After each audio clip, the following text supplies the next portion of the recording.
Ladies and gentlemen, welcome to the month 4 mark on my documentation of my grade 5 AC separation in my right shoulder. Once again, this is a video meant for people who are at that decision point on whether or not they want to go the PT route, physical therapy, or the surgery route because they've recently collected a similar injury. Not going too much more into that because you've watched my last videos. I'm not going to waste your time. So, the hump itself. Guess what? She's still here. And it's not going to go anywhere. My little ear tickler is not going to go anywhere until I get the surgery, if I get the surgery to push that back into place. So my overall quality of life has not changed. I still have what I would believe is a fantastic life. To be more specific, my life is still the same as it was before I actually collected my injury, and I thought my life was pretty good then too. I don't expect that to change until I get the surgery, and then I have to deal with recovery from the surgery, or 20 years from now, assuming I don't have the surgery, where the likelihood of onset arthritis is a lot higher because the bones are constantly rubbing together. So benchmarks, we'll start with weight. I'm at 75 to 80% of where I was beforehand, before the injury itself.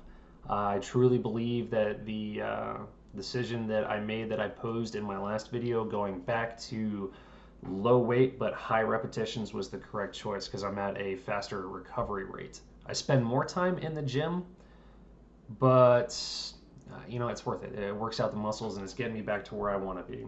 I remember a point in time where I was where I am now before I had the injury. Like that's a benchmark for me. Push-ups. I have had a vast improvement in push-ups this last month. September 26th was when I posted my last video, and I was at 15 push-ups. I'm at 25 now. And that's 25 push-ups to the point where I feel the pain. I'm like, you know what? I probably shouldn't go anymore. My muscles are tired. My joint's now doing work. It's not good for me. The onset of discomfort comes at 20. And I'm able to push through to 25. 25, the pain I feel at level 20, or level 25, at push-up 25 is the pain I felt trying to do my first push-up the first time after my injury was collected. So cool. Pull-ups, 2, still moving up. 2 completely unassisted, painless push-ups. Speaking of pain, my everyday pain level, which should probably go under quality of life, still at 0. No ibuprofen for me, please. My mobility is exactly where I was beforehand. Just, whoop, see, no difference. Going across, you can see my elbows right at the center of my body, no issues. Up, this is my injured arm here, all the way up. Squeeze my face, no issues. See, mobility, I don't expect that to change. I think I've hit the apex of my mobility in the arm. My activities this last month have been a little bit more sedentary. I've been focusing on schoolwork and getting ready for my instrument rating. Aside from going to the gym and doing push-ups, whenever I realize, hey, I haven't done push-ups in like 15 minutes, I get down and throw out some push-ups. New changes. Clicking and popping. When I don't properly stretch the shoulder out before doing gym workouts or setting out to increase my push-ups, the clicking and popping in my shoulder is loud and continuous. It's not painful, it's just annoying at best. It's just something that, my body's probably not supposed to do, so it causes me some concern. So I stop and I stretch out. I'm pretty sure that's from the bones clicking together. I'm pretty sure. If someone is a medical professional who's watching this video, you can answer that one for me. So, other than that, sedentary lifestyle. I'll probably have something to talk about in the upcoming months because I'm going to start snowboarding, so I'll let you know how that goes. New changes, that will answer the new changes. So, I'll finish off the video by answering a viewer question. I'm doing this specifically because he asked this question today and I'm doing the video today. So, if you want me to put you in videos, cool. If you don't want me to put you in videos, don't let that discourage you from asking questions, because I usually answer them right there.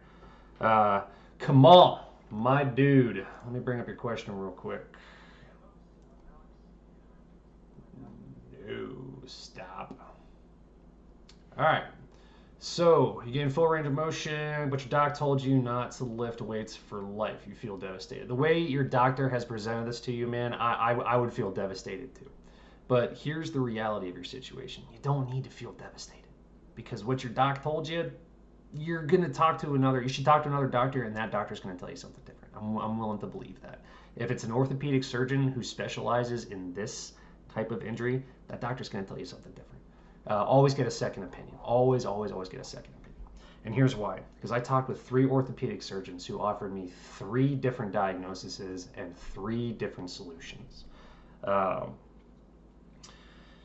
So what that tells me, and what they also admitted to me, is that the medical community, there is no one set answer for recovery, for ability, and in terms of the AC injuries, because the joint is so incredibly complex. And even with each individual grade, there are varying levels of severity that are going to affect what an individual can and cannot do. So I will tell you outright, right now, I am not a medical professional, but I will also tell you outright, I am in the gym. I am out lifting 20-something-year-olds to my left and to my right. Is that because I'm a freak of nature? No. It's because my injury is unique to me. And I have taken that injury and I have worked at it hard. I have listened to my body, which if you want to go to the gym, listen to this. I listen to my body, and when my body tells me to stop, I stop. I don't push it. I was at the very beginning, and still now, I do low weights, high repetitions. And when my body tells me like, hey, this isn't muscle pain, this isn't muscle failure, your joint is not happy, stop. You've pushed it hard enough. And you've also, when you push it that far, man, you get to the point where your muscles are still working. You are recovering, even doing that. But the best advice I can tell you for this, talk to a physical therapist and talk to more orthopedic surgeons. The physical therapist that I talked to motivated me so much to keep at it and keep working it from very ground level type stuff. I'm talking about not even going to the gym at first, man. Use rubber bands. This is where I started right here, just holding it here and walking. And that puts dynamic pressure on the muscle itself, and it works, man. I mean, after doing that for like 5-10 minutes, like the first week after my injury, I was tired. My shoulder was tired, and it started hurting. And now I'm at the point where I'm at 25 push-ups, 2 pull-ups, and 80% of my former weight. Speaking of going back on that, that's 75 to 80% of weight, varying depending entirely on what activity that I'm doing. All right, cool. So, in regards, don't feel devastated. Talk to another doctor, talk to a physical therapist, find and make a plan and stick to it, dude. Start low, start slow, but you can do it. In regards to the Army, you might be. I used to serve in the Army myself, 9 years, and with physical fitness tests, buddy, that might be difficult. You may want to consider going the surgery route. If you're looking at entering soon, you might want to consider going the surgery route, because there's a possibility of a faster recovery time. Because at some point or another, you're going to need to do 42 push-ups in one sitting without going down to your knees to pass a physical fitness test. That might be a little bit more difficult going the physical therapy route. See, I don't have to worry about that, so that's why I'm doing what I'm doing. But the Army's also coming out with new physical fitness tests that are more combat-oriented, which may tax your shoulder more. Look into it. Look into it. Don't take your doctor's word for whether or not you're fit for the Army at all, especially if they're not a doctor that is authorized to say that somebody's not fit for service. There are very specific doctors who do physicals for the Army. Now, if that individual is, okay, cool. Find your way around, make it happen. If that's what you want to do, make it happen. All right, cool. I'm going to cut it there.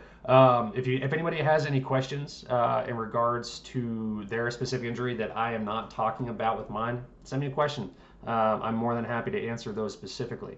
But if you're also general questions, comments, concerns, they're also very welcome. Stay strong, work at it hard, work at it smart, and good luck.